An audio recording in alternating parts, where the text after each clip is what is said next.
Bom, presidenta, é importante parabenizar pelo parecer que destrincha com muita competência os problemas apontados nesse projeto de lei e os problemas que não se resolvem com a proposta do projeto.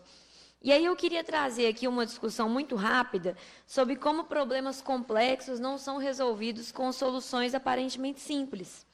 A questão da violência nas escolas, que é uma violência que aumenta a cada ano e que a gente percebe isso pelos números e pelos dados, não vai ser resolvida colocando um guarda, seja privado ou seja um militar da reserva, na porta de cada sala de aula.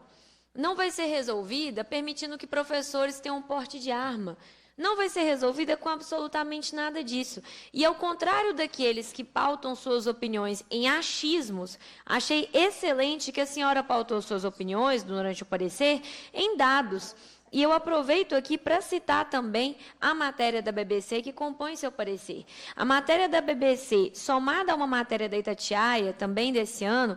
que são portais que, acho que ninguém aqui faz a defesa de serem portais de esquerda ou portais ideologicamente alinhados com as nossas opiniões de mundo, mas que trouxeram fatos, eles mostram um aumento de casos de 2021 para 2022 nos Estados Unidos, que é o país que mais gasta com segurança armada em escolas, que é impossível de ignorar. Então, em 2021, a gente tem 41 casos nos Estados Unidos e em 2022 a gente tem 47 casos, sendo que de 2021 para 2022 houve investimento de mais de 3 bilhões, não de reais, de dólares em segurança armada nas escolas. Então, a gente percebe que, para aqueles que dizem que levam em conta a eficiência no gasto do recurso público, apoiar uma medida que já está posta, que é tão ineficiente do ponto de vista fiscal quanto do ponto de vista do resultado prático lá na ponta, é apenas para sustentar um discurso e uma ideologia fantasiosa, que tem um fetiche com arma, que tem um fetiche com farda, que tem um fetiche com todas essas coisas, que, no final das contas, não vão resolver, de fato, a questão da segurança nas escolas. Todo o meu respeito à Polícia Militar e às organizações da segurança privada que atuam muito bem em locais em que já está provado que a segurança ostensiva faz a diferença. Mas, nesse caso, o que a gente percebe é que colocar um guarda armado na porta de uma sala de aula não resolve, e os dados trazem isso. Importante dizer também, deputada, que a gente precisa começar a pautar os nossos debates da educação por pessoas que entendam de educação.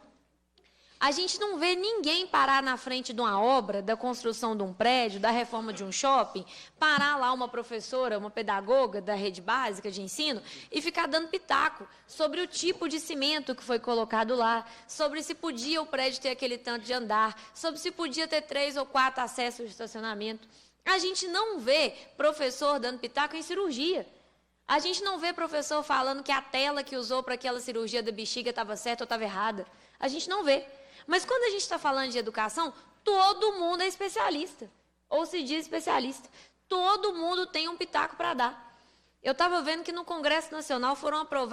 protocolados 62 projetos de lei sobre segurança nas escolas, e eu tentei buscar aqui quantos tiveram audiência pública com os professores e com as comunidades escolares para construir junto esses projetos. Porque propor projetos sobre segurança nas escolas é válido demais, mas essa construção tem que ser feita com as pessoas que estão dentro da sala de aula, inspetores, analistas, professores, pais, mães, diretores, pessoas que de fato estão vivendo aquela realidade e sabem como que a gente pode resolvê-la. Então, que a gente largue essa fantasia de querer achar que todo mundo entende de educação e que todo mundo sabe o melhor caminho para a educação, sem, no mínimo, ouvir os envolvidos com a área diretamente. Por último, presidenta, eu queria deixar aqui uma provocação pública para que esses deputados, especialmente o autor e os outros deputados que têm projetos anexados, façam a discussão da segurança nas escolas dentro daquilo que, de fato, tem eficiência. A gente tem o NAI, que é o Núcleo de Acolhimento Estudantil, que foi um avanço depois da Lei 13.935, a lei federal, que obriga o Estado a garantir os psicólogos e assistentes sociais dentro das escolas. É assim que a gente vai proteger os nossos alunos. É assim que a gente vai ter capacidade de prever episódios de violência, porque um profissional qualificado observou um comportamento estranho de um aluno. É dessa forma que a gente vai resolver. E hoje o governo de Minas, através da resolução 4.701, prevê que só os municípios que têm mais de 6 escolas têm esse profissional. São só os municípios com mais de 6 escolas estaduais que estão habilitados para terem o profissional,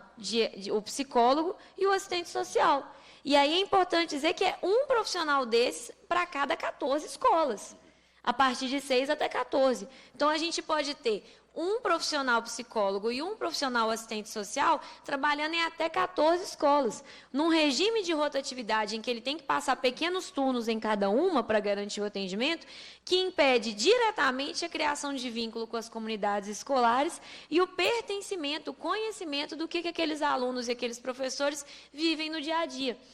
Então, eu deixo essa provocação para que esses deputados tão preocupados com a segurança dos nossos alunos, e eu acredito que a preocupação é legítima, como a nossa também é, se envolvam na cobrança para que essa resolução seja atualizada e a gente consiga fazer com que todas as escolas do Estado de Minas tenham um atendimento melhor por assistentes sociais e por psicólogos, para identificar tanto os alunos que estão em situação de baixa renda, quanto os alunos, e por isso o assistente social pode entrar e pode identificar qualquer violação de direito, quanto os psicólogos, para poder identificar os alunos que estão em sofrimento mental, que estão passando por pressões difíceis, que não estão se encontrando bem na turma e por isso estão tomando uma rejeição muito grande da comunidade escolar. Então é importante que a gente trabalhe naquilo que de fato vai resolver problema. E a gente percebe que a prevenção desses acontecimentos é muito mais eficiente do que achar que fazer da escola uma espécie de faroeste e uma troca de tiros para resolver alguma coisa é o que vai fazer com que isso aconteça.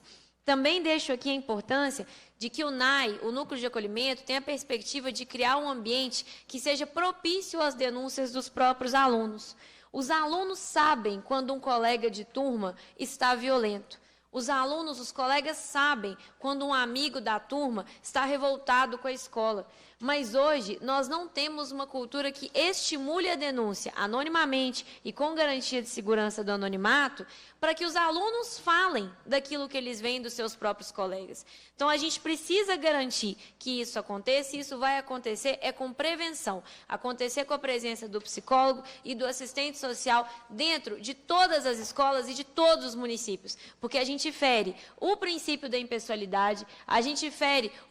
toda a perspectiva de igualdade que o poder público tem que dar no atendimento a quem está na ponta, quando a gente diz que só cidades com mais de 6 escolas estaduais vão ser contempladas. A resolução, Beatriz, traz um trecho muito leviano,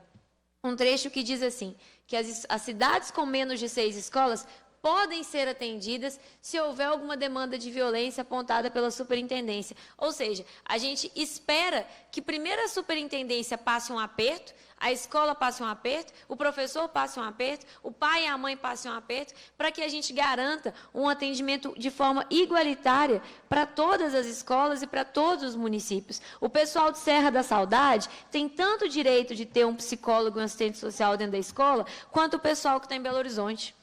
O pessoal de Divinópolis tem tanto direito de ter um psicólogo e um assistente social dentro da escola, quanto o pessoal de Araújos, quanto o pessoal de Perdigão, quanto o pessoal de Itatiaia-Sul. Então, que a gente leve em conta, como o governador leva em conta nas urnas, já que ele anda tanto pelo interior, especialmente no período eleitoral, que a gente leve em conta essa igualdade na prestação de serviço público, que é fundamental e essencial, já que todo mundo paga imposto e está dentro do mesmo pacto civilizatório proposto em 88 pela Constituição, que a gente leve em conta esses direitos também na hora de escrever uma resolução, na hora de implementar uma política pública, porque isso é ilegal. Garantir o atendimento de assistente social e de psicólogo só em cidades maiores é flagrantemente ilegal e já foi alvo de denúncia nossa para o Ministério Público do Estado. Então, fica essa provocação para os deputados preocupados com a segurança nas escolas, para que a gente fale daquilo que realmente vai impactar os nossos estudantes. E parabéns pelo parecer, presidenta.